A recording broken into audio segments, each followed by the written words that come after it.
yollarında bir vaxt sənin sözlərinə gizli gülərdik biz, deyəndə ki vaxt gələcək, bu günləri anacaqsın.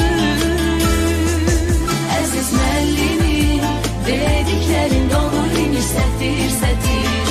Nə olar sən o günləri bircə anlıq geri gətir.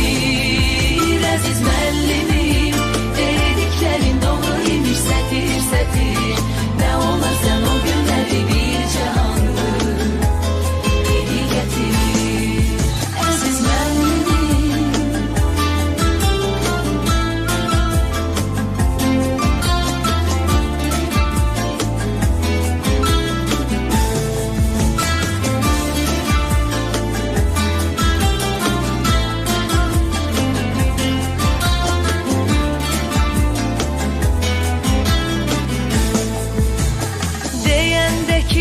saçınızı qoşarıq hörmək üçün, uclarına beyaz lenti kəpənək tək vurmaq üçün.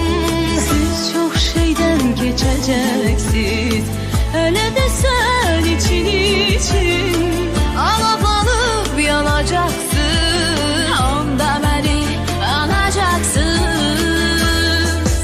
Əziz müəllimim, dediklərin doğru imiş, sətir sətir.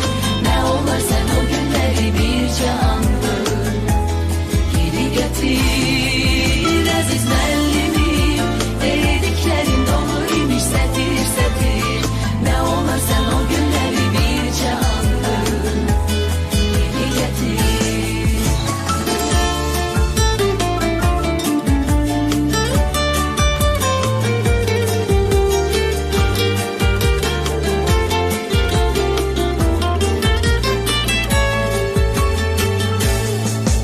Əziz müəllimim, dediklərin doğru imiş, sətir sətir.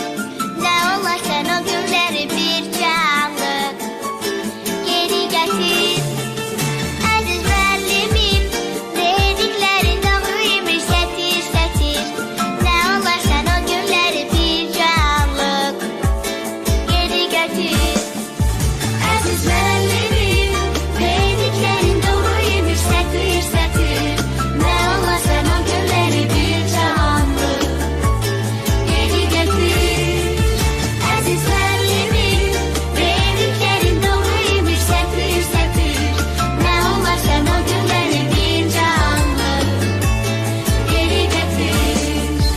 Əziz müəllimim,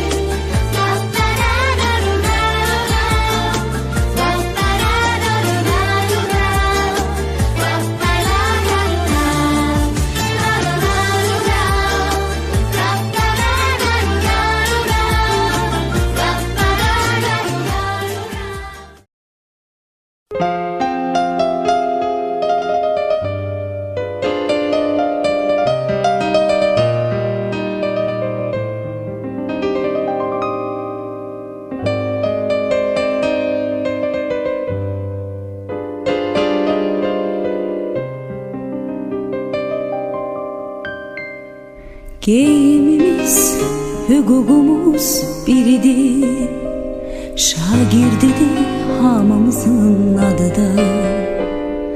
Elə bil ki boyumuzda eynidir, aman Allah nə xoşbəxtlik biz onda. Bir müəllim töhmətiydi dərdimiz, bir töhmətdən için yanardı. Hələ onda bilmirdik ki bunu biz bir gün necə həsrət ilə anarıq. Dünya hələ bizim üçün nağıldır, min arzular